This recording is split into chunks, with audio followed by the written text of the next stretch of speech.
Հարց, որը հնչել է 25 տարի ու շարունակում է հնչել նաև այսօր որպես մեղադրանք։ Հանրապետություն կուսակցության վարչապետի թեկնածու Արամ Սարգսյանը շենգավիցիների հետ հանդիպման ընթացքում է անկեղծանում։ Մոտեցել են մարդիկ, ասել են, գիտեք, միանշանակ ձեզ ենք ընտրելու, քեզ եմ ընտրելու, բայց ասում է Ռոբերտ Քոչարյանին չսպանեցիր։ Նման դեպքերում չի վիճում, չի զայրանում, բացատրում է։ Սողոմոն Թելերյանի արարքով բավարարված մեր տներում նստած երբեմն քեֆներս լավ այֆիդայի, ջանֆիդայի երկող ժողովուրդ ենք։ Փոխանակ պետություն, բանակ, ինքնիշխանություն հաստատենք, բավարարվել ենք մի հոգու, մի անգամյա արած արարքով համարել ենք, որ մեր վրեժը լուծվեց, վերջ երջանիկ ենք։ Մեր երկրում առաջին իմ կարծիքով պետություն, պետականություն սկսեց կառուցել Գարեգին Նժդեհը իր Լեռնա Հայաստանով։ Մեկ անգամյա վրեժխնդրության փոխարեն պետություն, բանակ կառուցելն ու ինքնիշխանությունը պահելն է թեկնածուն համարում ճիշտ ճանապարհը, որին ուղղված է եղել իր տարիների գործունեությունը։ Ելույթի ընթացքում Արամ Սարգսյանը խոսեց նաև 2021-ից հետո ժողովրդի ջանքերի մասին, որոնք ըստ նրա բավարար չեղան ռուսահապատակ քաղաքական կուսակցություններին դուրս մղելու համար։ 2026 թվականին իրենք էլ ավելի են ուժեղացել։ Ռուսաստանն արդեն այստեղ կիրառում է միլիարդատերերի, օլիգարխների, ահռելի մեծ փողեր, պատժամիջոցներ կամ արգելանքներ է մտցնում հայկական տարբեր ապրանքատեսակների վրա։ Ու եթե մենք այս ընտրություններին էլ այդ ուժերին քվետանք, ապա հաջորդը կարող է ընտրություն չլինի։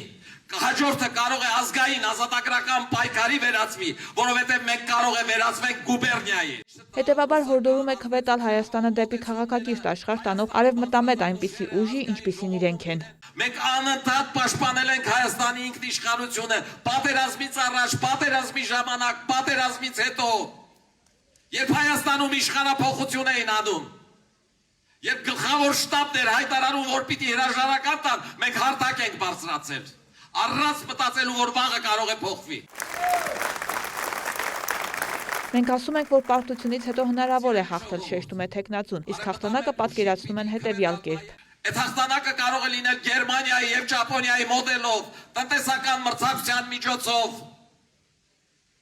որ մենք 5-10 տարի հետո կարող ենք ունենալ այնպիսի բյուջե, որի պարագայում ոչ միայն Ադրբեջանը, այլև տարածաշրջանի մյուս երկրները հարգանքով կվերաբերվեն մեզ։ Հանրապետություն կուսակցության հաղթանակը ուրախալի կլինի ոչ միայն իր օգտին քվեարկողների, այլև չքվեարկողների ու անգամ ռուսամետ ուժերի համար, նշում է քաղաքական ուժի ղեկավարը։ Եթե դու ճիշտ ռուսական մոդելի մարդ ես, ու ասում ես, որ մեկ հեռախոսազանգով ես կարող էի պատերազմը կանգնեցնել, հիմի այդ մեկ հեռախոսազանգն անելու ժամանակն է։ Զանգի քիմիա ունեցող քո ընկերոջը Վլադիմիր Պուտինին, ասա Վլադիմիր Վլադիմիրի կամ ասա շեֆ, ոնց քեֆը տալիս է, ինչ ուզում ես ասա, էական չի, կարևորը երկրի տոկուտ անես։ Ասա Վլադիմիր Վլադիմիրի, այս ելակը կամ կլուբնիկը, ոնց ուզում ես ասա, որ փակել են այդ հայ ու ռուս ժողովուրդների բարեկամությունը խաթարում է։